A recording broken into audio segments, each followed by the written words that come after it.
At the same time, Guy was having a tough time in his personal life. His relationship with Madonna was on the rocks, and despite adopting a boy from Malawi, whom they named David, rumors of their marriage falling apart graced the yellow pages more and more often. While Madonna kept making hits, Guy decided to try television. He became the co-creator of the TV show Swag, which highlighted stage stories filmed on hidden cameras, catching thieves and swindlers in the act. Also, he filmed the pilot episode of Suspect, with Carrie-Anne Moss as the lead. But unfortunately, the project never made it to the screens. In 2007, Guy got the chance to direct a full-length film once more. Returning back to the formula of his first films, he wrote the crime comedy RocknRolla. People ask the question,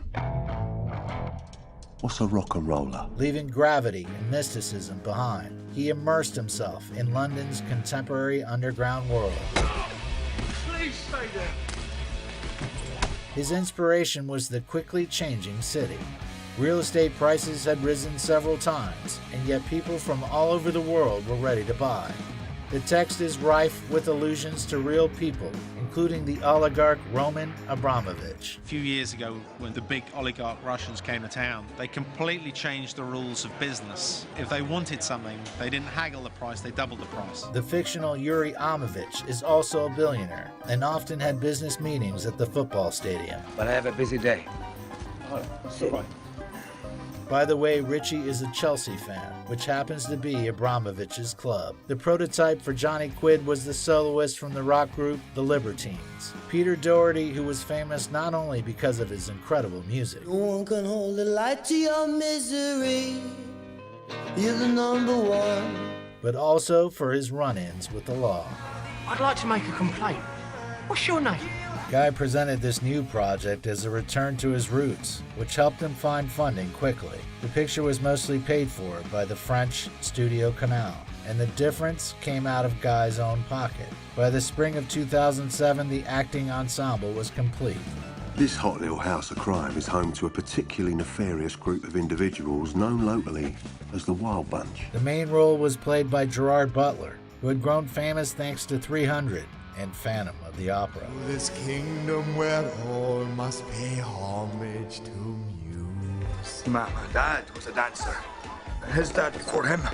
So, finally percolated through the old DNA. Other stars included Tom Wilkinson, Tandy Newton, the rapper Ludacris, Jeremy Piven, and Mark Strong, who had begun to get famous worldwide thanks to his first project with Ritchie. It's worth mentioning the actors who also got their ticket to the big leagues thanks to their participation in RocknRolla. They were Idris Elba and, of course, Tom Hardy. When Christopher Nolan explained his decision to cast Hardy in Batman Begins and The Dark Knight, he pointed to his role as Handsome Bob. I don't know if I can handle it. By the way, the name Handsome Bob is an allusion to a character from the crime comedy The Italian Job, played by Statham. Jason had been the one that Guy imagined for the role, but the actor decided to play in Death Race. You hear that, everyone?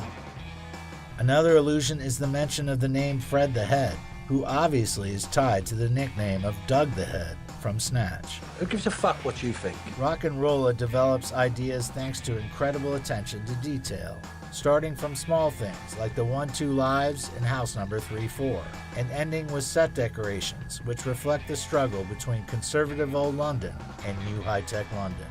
Also, Yuri's picture, which was like MacGuffin's case from Pulp Fiction, and never does get revealed. Looks like I got a bit of news about your painting.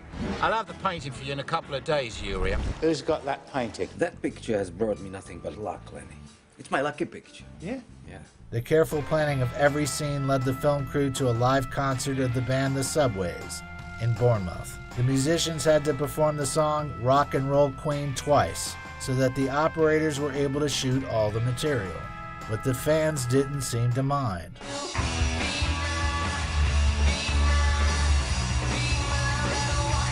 And besides the Subways, the group Black Strobes made a cover of I Am the Man, which became a hit after the film's release. The song Depilzia by Sector Gaza is also featured. Its soloist Igor Khrushchev found out that it made it into the film through the internet. And that, Pete, is the truth. As for the Russians, the reel contains many errors. The most eye-catching is the difference between the Russian lines and English subtitles. Ты даешь, брат, ничего себе. But let's return to the positives. A wonderful example of visual comedy is the sex scene. It was not in the script. The scene was Guy improvising during filming. There was one day where Jerry had a really, really bad cold. And of course, that's the one day where Jerry and I have to kiss each other. And said, I'm absolutely not kissing Jerry today, everybody. Because he's really ill. And in a flash, Guy had sort of thought of another way to show this really intimate moment without ever touching each other.